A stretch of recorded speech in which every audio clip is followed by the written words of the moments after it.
મિત્રો, ગણેશ ઉત્સવ આવી રહ્યો છે ત્યારે મેં તમને વાત કરી હતી કે તમારા માટે હું સુંદર 10 ગણપતિ દાદાની વાર્તા લઈને આવી રહ્યો છું।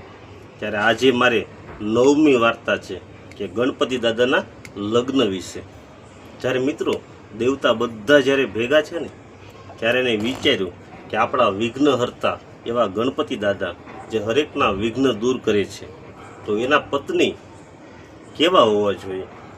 ત્યારે એને બ્રહ્માજી પાસે જઈને વાત કરી કે આપણા વિઘ્નહર્તા બુદ્ધિદાયક એવા ગણપતિ દાદા વિશે પત્ની વિશે વાતચીત કરી। ત્યારે બ્રહ્માજીએ જવાબ આપ્યો કે મારી 2 દીકરી છે, એક રિદ્ધિ અને એક સિદ્ધિ। જે રિદ્ધિ છે ને એ સુખ અને સમૃદ્ધિ આપે છે અને સિદ્ધિ જે છે ને એ હરેક કાર્યને સફળ બનાવે છે। તો મારી એવી ઈચ્છા છે કે જે વિઘ્નહર્તા ગણપતિ દાદા છે ને એની સાથે જો મારી બંને પુત્રીના લગ્ન કરી આપું ને તો વિઘ્નહર્તાની સાથે સાથે હરેક માણસના જીવનમાં સુખ અને સમૃદ્ધિ અને સફળતા પણ આવી જાય।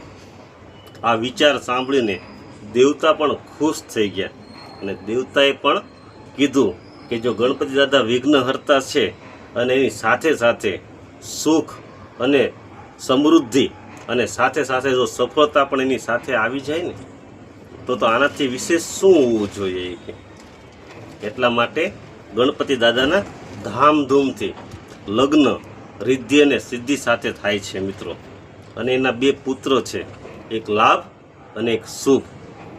મિત્રો, આ વાર્તા ઉપરથી આપણે શીખવા મળે છે, આ વાર્તા ઉપરથી એવું શીખવા મળે છે કે જ્યાં ગણપતિ દાદા વસે છે ને ત્યાં રિદ્ધિ અને સિદ્ધિ, સુખ સમૃદ્ધિ, સફળતા અને સાથે સાથે શુભ અને લાભ ઓટોમેટિક જ આવી જાય છે તમારી સાથે। આ રીતના ગણપતિ દાદાની લગ્નની વાર્તા હતી મિત્રો। બોલો મિત્રો, રાધે રાધે।